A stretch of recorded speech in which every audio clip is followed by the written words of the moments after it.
everyone, Ken Horowitz from SEGA16.com, back again with another pickup video. This one's mostly Sega stuff.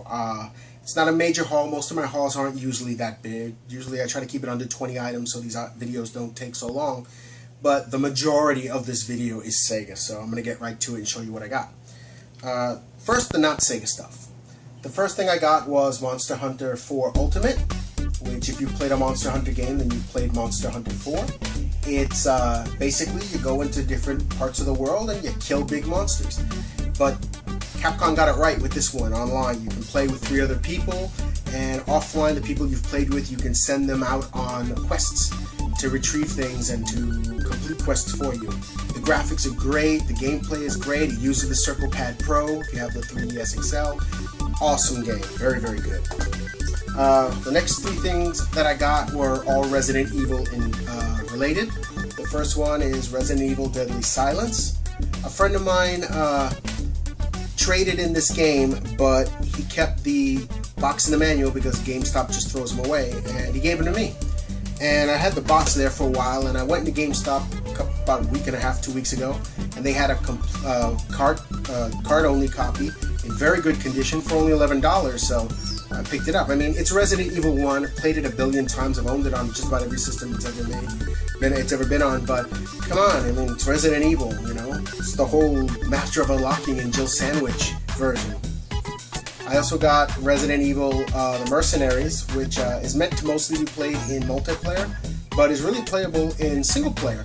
And the guy who had that game, I bought it used, the guy who had it before me, I was going to delete the data, but then I saw he had gold star and everything, so I kept it so I can play through with all the different characters and just, I'm not going to sit down and dedicate myself to playing that game because it's just, you know, single missions. It's not an actual story narrative, but it's fun to be able to go through all the different stages and see everything.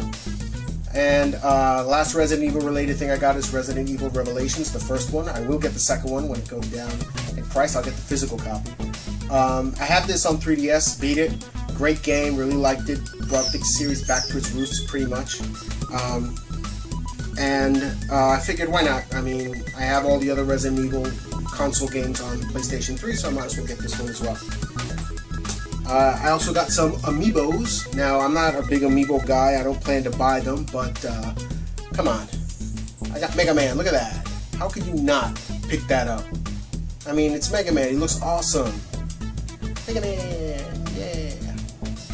And I also got, of course, Sonic.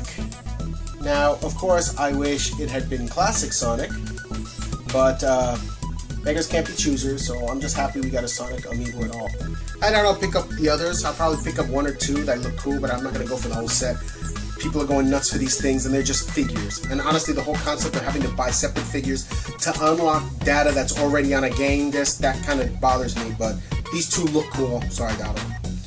Everything else I got now is Sega related. I'm going to start with some Game Gear stuff. First thing I got was Arena Maze of Death, which is an isometric shooter. Hard. What I was playing, it was pretty difficult. Respawning enemies made it difficult. But it's actually a neat little game. Horrible box art withstanding. American game with bad box art. No way. But this was a fun one. I'm very glad to have gotten it complete as well, with box and manual in great condition. I also got Revenge of Drancon. This is actually Wonder Boy, the original Wonder Boy, for those who don't know. Why Sega went and changed the name, I have no idea. I guess you could put this in the what the heck column along with Lightning Force, you know, which is Thunder Force 4. They went and changed the name, and then they misspelled it when they changed it. Why would you change the name of one of your most iconic series, especially the name of the one that started it all? I have no idea. But what can you do? I also got Castle of Illusion. Can't go wrong with Mickey Mouse, especially the Game Gear and the Master System versions. This game is pretty long, and I found it a lot harder than the Genesis version.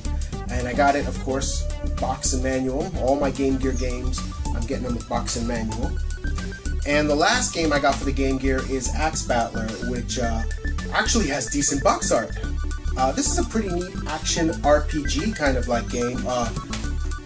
It surprised me a lot because the battles are random and they're side-scroll hack and slash, but the game has a lot of overhead RPG type elements that really mesh together pretty well. I was really surprised with this one.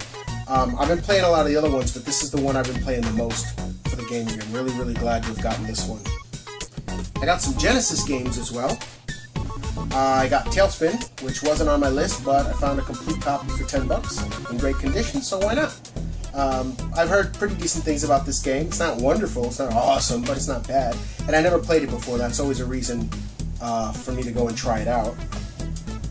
And I got a game that wasn't on my list, but should have been, which is Fatal Rewind. This game is hard, but it is fun, and it is different, so different. Very unique concept. And I got it complete for a really good price, I think about $11. And I'm very happy to finally have this one. Never actually played it. I saw it at a friend's house about 20 years ago, and I'm very happy to finally actually get to play it.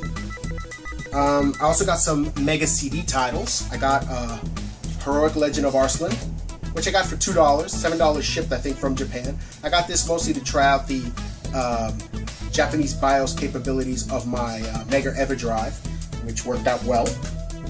And I got Funky Horror Band, and the name is very fitting because this game is funky, and this is an RPG where you play a bunch of aliens who crash land on Earth. Why do aliens always crash land on Earth and then have to put their spaceship back together? You know, why can't they just like stop by for a visit and then leave? They always gotta crash land. Aliens don't know how to drive.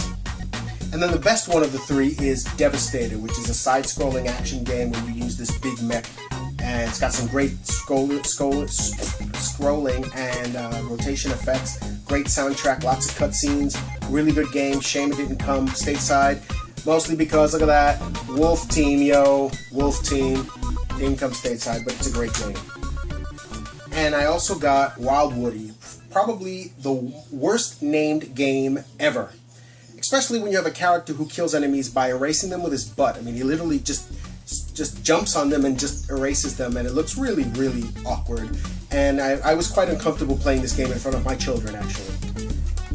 But I got that one pretty cheap.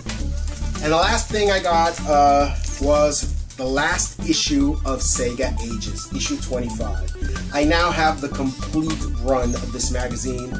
This had a buy it now price of $20 and a starting bid of $5.99, and I was going to buy it, but then I was like, $20. It was this and another one, the one before.